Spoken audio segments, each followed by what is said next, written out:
బస్సులేవి దూర ప్రాంతాలకు పోవు. మా విశాఖ నుంచి నా అక్క చెల్లెమ్మలు రాజధానిలో ఏదో అద్భుతం కడుతున్నారట. ప్రభుత్వం చాలా ఆర్భాటంగా ప్రచారం చేస్తుంది. ఒకసారి చూసొద్దాం అనుకుంటే వారికి ఫ్రీ బస్ వట్టి తూచ్. ఎందుకంటే మా విశాఖ నుంచి అమరావతి వరకు ఎక్స్ప్రెస్ సర్వీసులే రావు. మేము అమరావతికి రావాలనుకుంటే deluxe, super luxury, Indira Amaravati, Vennela, dolphin cruiser సర్వీసులు మాత్రమే ఉన్నాయి.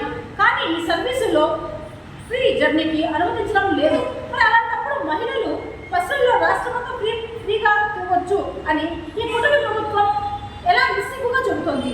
ఎన్నికల ముందు అంతగా ఊదరగొట్టి ఒక ఏడాది ఈ పథకం పూర్తిగా ఎగ్గొట్టి ఇప్పుడు అమలు చేస్తున్నామని ఆర్భాటంగా ప్రకటించిన యాడ్స్లో కిందట టర్మ్స్ అండ్ కండిషన్స్ అప్లై కింద ఉన్న చిన్న అక్షరాలతో రాసినట్లుగా మహిళలకు ఫ్రీ బస్సు ప్రయాణం కూడా అదే వైఖరి చూపింది. సిటీ బస్సులు విజయవాడ, విశాఖపట్నంలో మాత్రమే కనిపిస్తాయి. ఇంకా పల్లె వెలుగు, అల్ట్రా పల్లె వెలుగు సర్వీసులు జిల్లాలోనే తక్కువ దూరానికి సేవలు అందిస్తున్నాయి. ఎక్స్ప్రెస్ సర్వీసులు కూడా చాలా వరకు జిల్లా పరిధిలోనే ముఖ్య పట్టణాల మధ్య తిరుగుతాయి. ఇంకా చెప్పాలంటే Palle Velugu, ultra Palle Velugu, city ordinary, city metro అయినా అవి సగటున ప్రయాణించే రూట్ 40 కిలోమీటర్ల నుంచి 50 కిలోమీటర్ల వరకు దాటదు. అలాగే సిటీ ఆర్డినరీ బస్సులు కూడా అంతే, 30 కిలోమీటర్లు దాటి వెళ్ళవు. ఇక ఎక్స్ప్రెస్ సర్వీసులు ఏవి కూడా గరిష్టంగా ఒక రూట్ 150 కిలోమీటర్లకు మించి వెళ్ళవు. పైగా వాటి సంఖ్య చాలా తక్కువ. మరి అలాంటప్పుడు మహిళలు రాష్ట్రంలో ఎక్కడి నుంచి ఎక్కడికైనా బస్సులు ఫ్రీగా ఎలా తిరగలుగుతారు? ఇది పచ్చి మోసం కాదా? వాస్తవం ఏమిటంటే రాష్ట్రంలో ఆర్టీసీకి సుమారు 12,000 బస్సులు ఉంటే అందులో సగం బస్సులు మాత్రమే, అంటే సుమారు 6,000 బస్సుల్లోనే ఉచిత బస్సు సదుపాయాన్ని మహిళలకు వర్తింపజేశారంట. ఇప్పుడు ప్రభుత్వం మహిళల ఫ్రీ జర్నీ కోసం ప్రకటించిన సర్వీసుల్లో జిల్లా సరిహద్దులు దాటి వెళ్లే బస్సులు చాలా తక్కువ.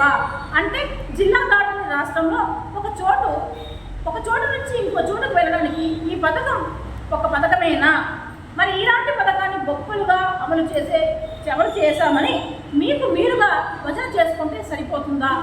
వాస్తవంగా రాష్ట్రంలో ఒక చోటు నుంచి ఇంకో చోటుకు పోవాలన్నా మీరు చెప్పినట్టుగా తిరుపతి, కాణిపాకం, శ్రీకాళహస్తి, శ్రీశైలం, సింహాచలం, అన్నవరం వంటి పుణ్యక్షేత్రాలకు వెళ్ళాలంటే ఈ బస్సుల ద్వారా పోగలుగుతారా? అంటే మీరు మహిళలను మోసం చేసినట్టు కాదా? మాటిచ్చి వంచనకు గురి చేసినట్టు కాదా?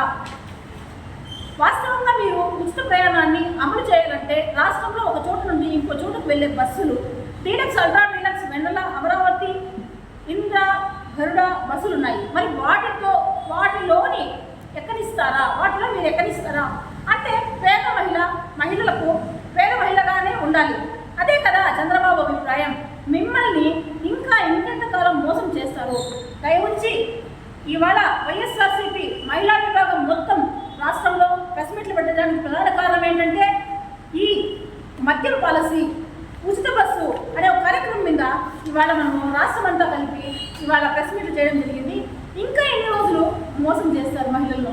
ఇలా కూటమి ప్రభుత్వం చేయగల అలవలేనటువంటి ఒక మేనిఫెస్టోలో కొన్ని పథకాలను పెట్టి ప్రజలను, మహిళలను, మాతృమూర్తులను మోసం చేస్తూనే ఉన్నారు. చెప్పారు, సంవత్సరం అయింది, ఇంతవరకు కూడా అమలు చేసింది లేదు. చేసినా అరాకురానే. కాబట్టి ఇవాళ రాష్ట్రంలో వైఎస్ఆర్సీపీ పార్టీ మహిళా వింగ్ మొత్తం ఈ యొక్క టీడీపీ కూటమి ప్రభుత్వంలో రాష్ట్ర మహిళలకు శాపంగా మారింది. విచ్చలవిడిగా మద్యం విక్రయాలు మహిళల భద్రతకు విఘాతంగా కలిగింది. మహిళలకు ఉచిత బస్సు పేరుతో మరోదగా పచ్చి మోసం.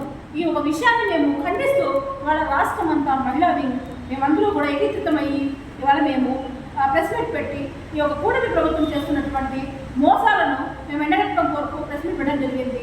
నమస్తే, జై జగన్.